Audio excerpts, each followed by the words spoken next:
Hi guys, welcome to another episode of Pointy Not Sharp.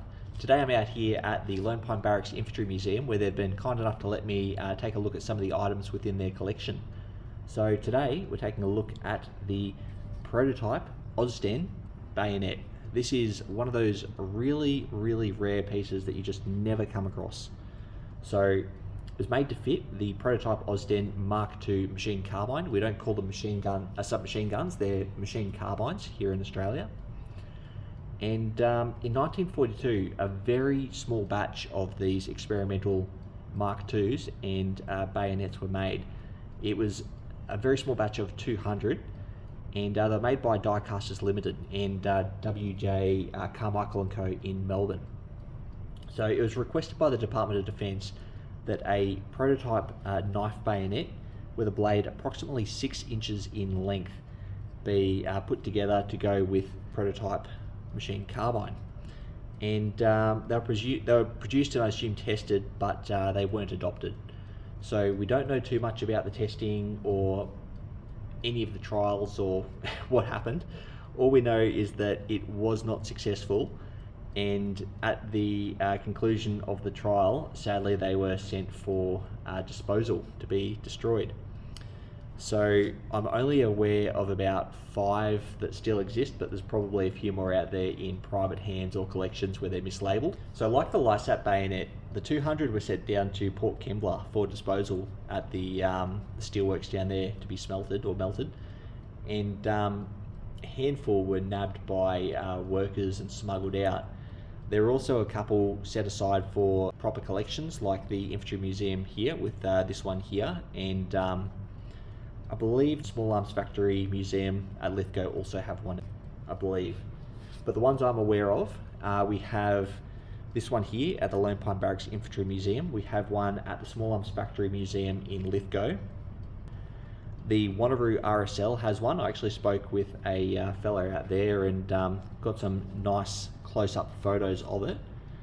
That was really cool to take a look at. And I'm aware of 2 in private hands, but I have heard of at least 1 other. So there could be more out there. In fact, I've heard of 2 others now. So we'll jump into the construction. As you can see, we've got our really big, beefy 6-inch double-sided blade. Really solid. And it's got a die cast grip. So unfortunately, this one's got a bent tip. So at some point someone's had to play with that. You'll notice it's got a bit of a yellowy texture or colour to the blade. That's actually a lacquer that was applied approximately 50 years ago to protect it here in the museum. You can see a little bit of a ripple there where it hasn't set correctly. So that's just part of the preservation process here. But moving down, you can see the blade is riveted into the guard. 2 rivets through right there. We've got a really thick cross guard, like that's huge, it's like 20 mil, and then a very large muzzle ring. The handle is die cast aluminium, I believe, and I believe it's 2 halves that are melted together or attached together in the middle. And then we have a really unique press button system. So we've got a circular hole at the back for our bayonet lug and a press button on the side here, and our surface on the other side doesn't protrude out the side of the bayonet when depressed, which is a nice feature. Now the bayonet also came with a plastic scabbard. I don't have an example of that to show you, and the scabbard did not have a internal spring to retain the blade. It was held in essentially by gravity. You put it in and it's held in, and you have a hilt strap to snap around it. That was the only retention device. As a result of that, when you do find these bayonets, you usually do not find the scabbards. As I said, there's only 5 or 6 examples out there, possibly a couple more, and I think there's only about maybe 2 or 3 examples of the scabbard, which is quite unfortunate. Now they were made to fit this here, which is the Austen Mk2 experimental carbine. I haven't done too much research into it because I'm presenting bayonets and not firearms, but there are a couple of differences between this and the Mark I, and notable one is the circular bayonet lug that protrudes out the front here. And as you can see, it's just a ramped surface, slides in, snaps into place, and it's the bayonet lug, or sorry, the lug within the bayonet just locks into that surface right there.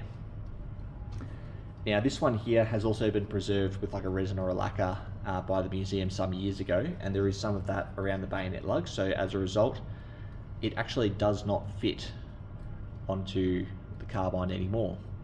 But the way it would fit is muzzle ring goes over the muzzle and that lug just goes in the rear of the bayonet like so.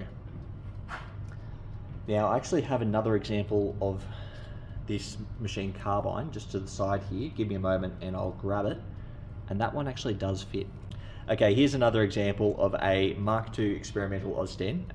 This one isn't as pretty as the other one is. It's a bit dirtier, a bit greasier.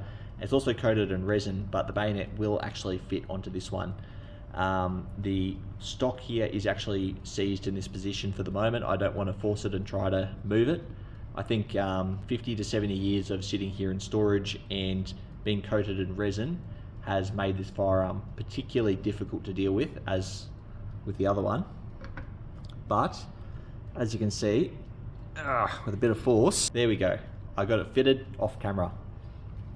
So this is actually the exact same bayonet and probably the same carbine that's pictured in Ian Scanton and Robert Richardson's book, British and Commonwealth Bayonets. So it's actually not a bad platform for a bayonet with the forward pistol grip. That's actually quite comfortable.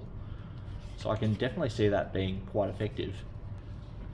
Anyway, the bayonets came in a couple of different finishes. So I've seen them painted green, I've seen one with just the bare aluminium, and very commonly you see them with this green and yellow paint.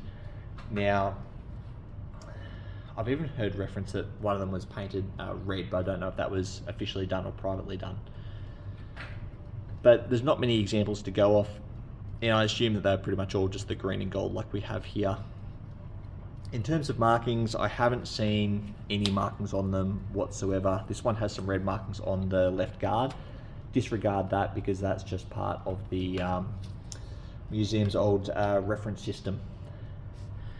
Anyway guys, that's really all I've got to say about this bayonet. Fantastic little piece. They sell for stupid money when they do occasionally pop up on the market. And something else I thought I'd mention, here in the museum they've got a great way of storing bayonets without scabbards, and that's to use pool noodles. I love it, and I'm going to adopt that for myself. Anyway guys, that's all I've got to say. Thanks for watching, and I'll see you next time.